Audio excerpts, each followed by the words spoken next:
ओम गंगणपतये नमः। जय श्री कृष्ण दोस्तों, आइए आज हम जानते हैं श्री साईं सचरित का अध्याय 34, जिसमें हम पढ़ेंगे डॉक्टर का भतीजा, डॉक्टर पिल्ले, श्यामा की भाभी, ईरानी लड़की, हरदा के सज्जन और बम्बई की महिला के बारे में।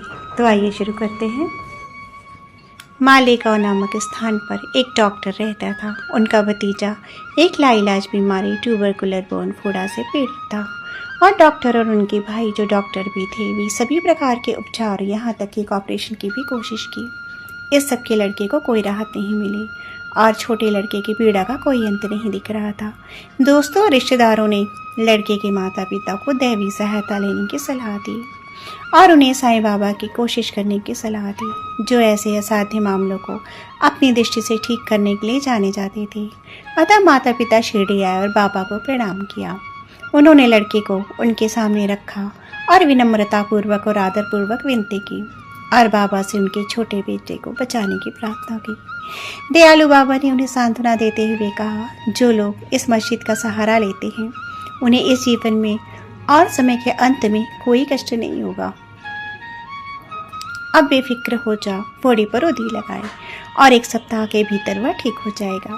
भगवान में विश्वास करो, यह कोई मस्जिद नहीं बल्कि द्वारावती एक दिव्य द्वार है। जो इसमें कदम रखेगा उसे जल्दी ही स्वास्थ्य और खुशी मिलेगी और उसके कष्टों का अंत हो जाएगा। लड़की को बाबा के सामने रखा गया, जिन्होंने प्रभावित हिस्से को छुआ और लड़की पर अपनी प्रेम भरी दृष्टि डाली। रोगी प्रसन्न हुआ और उदी के प्रयोग से वह ठीक होने लगा। कुछ ही दिनों में पूर्णतः ठीक हो गया। तब माता पिता ने इलाज के लिए बाबा को धन्यवाद देते हुए अपने बेटे के साथ शिरडी छोड़ दिया।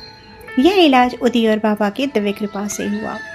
यह सब जानने के बाद डॉक्टर को आश्चर्य हुआ और वह बाबा के दर्शन प्राप्त करना चाहता था। जब वह इसके लिए मुंबई जा रहा था, कुछ व्यवसाय लेकिन मालेगांव और मनमाड़ में किसी ने उनसे बाबा के बारे में बात की और उनके कानों में जहर डाल दिया। अतः उन्होंने शिरडी जाने का विचार त्याग कर दिया और सीधे बम्बई चले गए। वह अपनी बाकी छुट्टियां अलीबाग में बिताना चाहते थे, लेकिन बम्बई में उन्होंने एक आवाज़ सुनी, तुम्हें अब भी मुझ पर विश्वास नहीं है? तब डॉक्टर ने अपना मन बदल लिया और शिरडी जाने का निश्चय किया। उन्हें बम्बई में वायरल बुखार के एक मामले में भाग लेना पड़ा, जिसके कम होने का कोई संकेत नहीं दिख रहा था। अतः उन्होंने सोचा कि उनकी शिरडी यात्रा स्थगित हो जाएगी। हालांकि उन्होंने अपने मन में एक परीक्षण का प्रस्ताव रखा और कहा, यदि रोगी आज ठीक हो जाता है तो मैं कल शिरडी के लिए प्रस्थान करूंगा। आश्चर्यजनक बात यह थी कि ठीक उसी समय जब उन्होंने अपने मन में परीक्षण का प्रस्ताव रखा, रोगी का बुखार कम होने लगा और रोगी का तापमान शीघ्र ही सामान्य हो गया। फिर वह बाबा की कृपा से शिरडी गए, बाबा के दर्शन प्राप्त किए और बाबा के सामने नतमस्तक हो गए। वह वहाँ 4 दिन रुके और बाबा के उदी और आशीर्वाद लेकर घर लौट आए। उनके भतीजे के मामले में उन्हें बाबा के दर्शन करने का अवसर दिया और इससे उन्हें बाबा के चरणों के प्रति चिरस्थायी प्रेम प्राप्त हुआ। अब जानते हैं डॉक्टर पिल्ले के बारे में। डॉक्टर पिल्ले एक भक्त थे जो बाबा के बहुत करीबी थे। बाबा उन्हें बहुत पसंद करते थे, जो हमेशा उन्हें भाव कहकर बुलाते थे। बाबा उनसे नियमित रूप से बात करते थे और सभी मामलों में उनसे सलाह लेते थे और हमेशा उन्हें अपने साथ चाहते थे। पिल्ले एक बार गिरीवम से बहुत बुरी पीड़ित हो गए। उन्होंने काका साहेब दीक्षित से कहा, दर्द बहुत कष्टमयी और असहनीय है, इससे मैं मृत्यु को अधिक पसंद करता हूँ। मैं जानता हूँ कि यह दर्द मेरे अतीत कर्म का बदला चुकाने के लिए है, लेकिन कृपया बाबा के पास जाएं और उनसे कहें कि वह दर्द को रोके और मेरे पिछले कर्मों का भुगतान मेरे अगले 10 जन्मों में स्थानांतरित कर दे। दीक्षित बाबा के पास गए और उन्हें पिल्ले के अनुरोध के बारे में बताया। तब बाबा ने उनके अनुरोध से प्रभावित होकर दीक्षित से कहा, उसे निडर होने के लिए कहो। वह 10 जन्मों तक कष्ट क्यों सहे? 10 दिनों में वह अपने पिछले कर्मों के कष्टों और परिणामों को दूर कर सकता है। जब मैं उसके लौकिक और आध्यात्मिक कल्याण की देखभाल के लिए यहाँ हूँ, तो उसे मृत्यु के लिए प्रार्थना क्यों करनी चाहिए? उसे किसी की पीठ पर लाद कर यहाँ लाओ और हमें काम करने दो और उसके कष्टों को हमेशा के लिए खत्म करने दो। डॉक्टर पिल्ले को उसी हालत में लाया गया और जहाँ बाबा बैठे थे उसके दाहिनी ओर बैठाया गया। बाबा ने पिल्ले को अपना तकिया दिया और कहा, यहाँ शांति से लेट जाओ और आराम से रहो। इसका सच्चा उपाय यह है कि हमें अपने पिछले कर्मों का फल भोगना ही होगा। हमारा कर्म हमारे सुख दुख का परिणाम है, इसलिए जो कुछ तुम्हारे सामने आए उसे सह लो। अल्लाह एकमात्र वितरक और रक्षक है, सदैव उसके बारे में सोचो, वह तुम्हारा ख्याल रखेगा।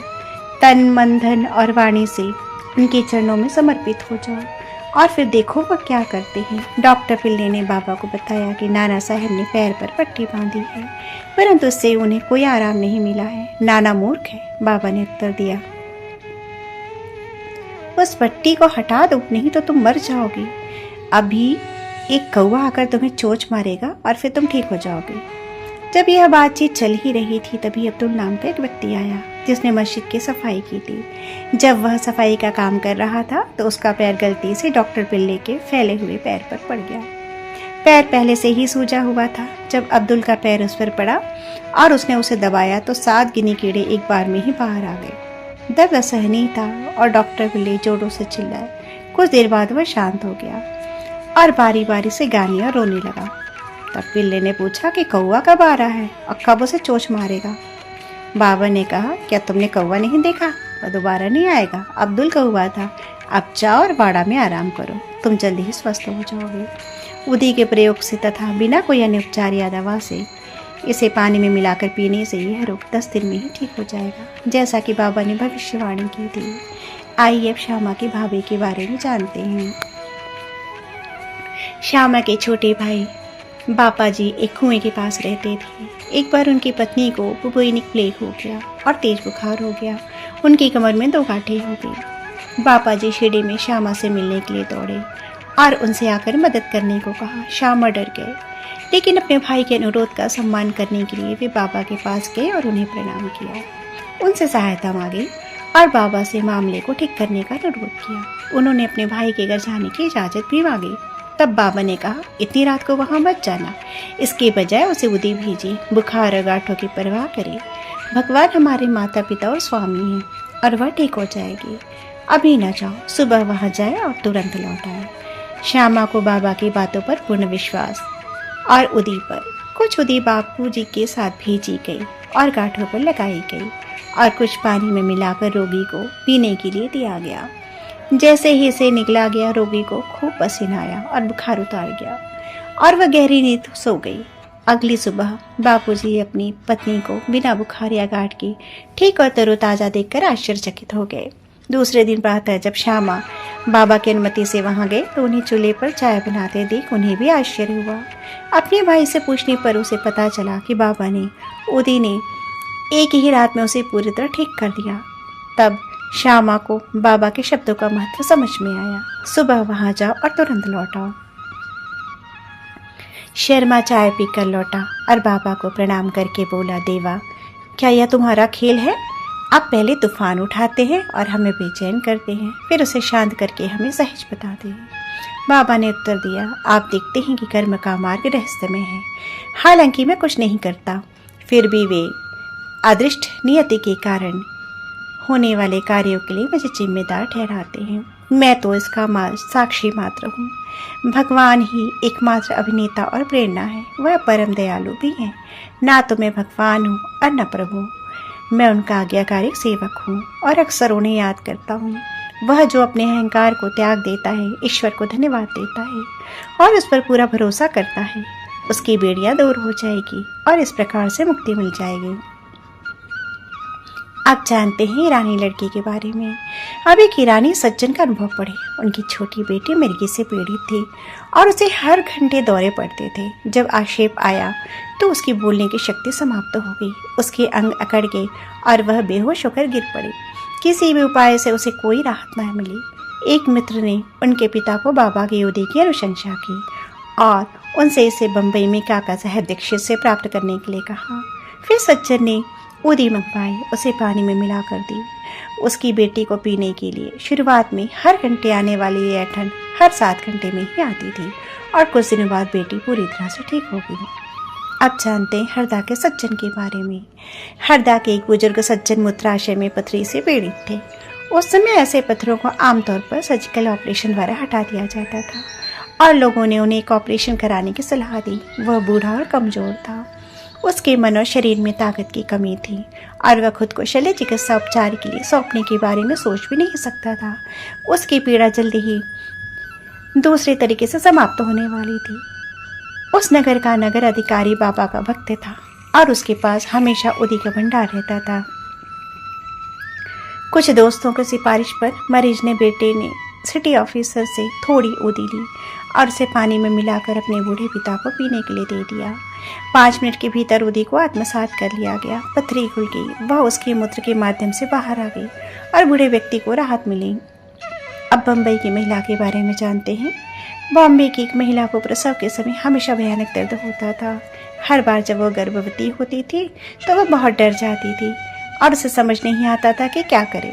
श्री कल्याण की रमा मारुति जो बाबा की भक्ति थी, उन्होंने अपने पति को दर्द रहित प्रसव के लिए शिरडी ले जाने की सलाह दी। जब वह अगली बार गर्भवती हुई तो दंपति शिरडी आए। कुछ महीनों तक वहां रहे और बाबा की पूजा की और उनकी संगति से सभी लाभ प्राप्त किए। कुछ समय बाद प्रसव का समय आ गया और हमेशा की तरह गर्भाशय के मार्ग में रुकावट आ गई। उसे प्रसव पीड़ा होने लगी और समझ नहीं आ रहा था कि क्या करे, लेकिन राहत के लिए बाबा से प्रार्थना करने लगी। इस बीच पड़ोस की कुछ महिलाएं आईं और बाबा की मदद का आह्वान करने के बाद उसे उदी का मिश्रण पीने के लिए दिया। 5 मिनट में महिला का सुरक्षित एवं दर्द रहित प्रसव हो गया। बच्चा अपने भाग्य के अनुसार मृत पैदा हुआ था, लेकिन चिंता और दर्द से छुटकारा पाने वाली माँ ने सुरक्षित प्रसव के लिए बाबा को धन्यवाद दिया और हमेशा उनकी आभारी रही। ओम साई नमो नमः। सद्गुरु साई नमो नमः। जय जय साई।